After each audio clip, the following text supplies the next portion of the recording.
नमः। ॐ पञ्चमुखी हनुमते नमः। पंचवक्त्रं महाभीमन् त्रिनेत्रं च महाबलं सिंहिकागर्भसम्भूतं हनुमन्तं नमाम्यहम्। ॐ हं हनुमते रक्ष रक्ष सर्वतो माम्। ॐ हं हनुमते रक्ष रक्ष सर्वतो माम्। पूर्वे हनुमान् कपिमुखधारी रक्षतु माम्। दक्षिणे नारसिंहवपुर्मां सदा पातु। पश्चिमे गरुडरूपवान् रक्षतु।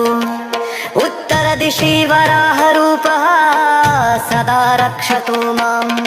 पूर्वे हयग्रीवविग्रह पातु मे शिरः। अधस्तात् ब्रह्मास्त्ररूपः पातु पादयुग्मं सदा मम। अष्टदिशि रक्षतु पञ्चवक्त्रः। स्वप्ने जागृति गच्छतः पश्यतः शयानम्। पश्यन्तं हसन्तं चलन्तं सर्वदा रक्षतु हनुमान् महाबलः।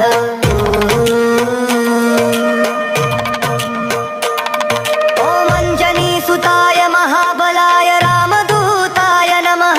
ॐ किल्किलाय वीराय विक्रान्ताय नमो नमः। ॐ भूतप्रेतपिशाचादिनाशाय स्वाहा। ॐ असिधारा कृशानुवत् कवचं मे हनुमान् स्थापयतु। रामभक्ताय रामदूताय हनुमते नमः। सर्वशत्रुनिवारणाय कवचं पठेत्। रक्षां कुरु महाबाहो त्राहि त्राहि नमोऽस्तु ते। ॐ हं हनुमते नमः। ॐ हं हनुमते नमः।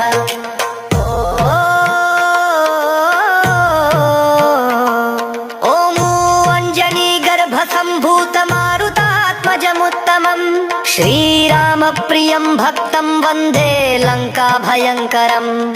पञ्चमुखं धरं देवं हनुमन्तं नमाम्यहम्। पूर्वं तु वानरं वक्त्रं कोटिसूर्यसम्प्रभम्। दक्षिणे नारसिंहं च भयनाशं सदा स्मरेत्।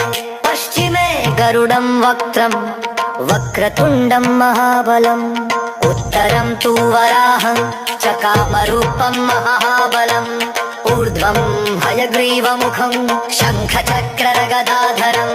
एवं पञ्चमुखं रूपं हनुमन्तं महाबलम्। यो स्मरेत् प्रातरुत्थाय सर्वशत्रुभयं हरेत्। नाशयत्तु स्वप्नमशुभं दुष्टग्रहसमुद्भवम्।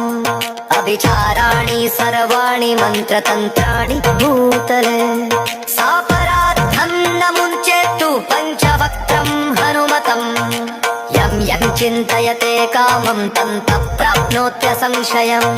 श्रीराम जय राम।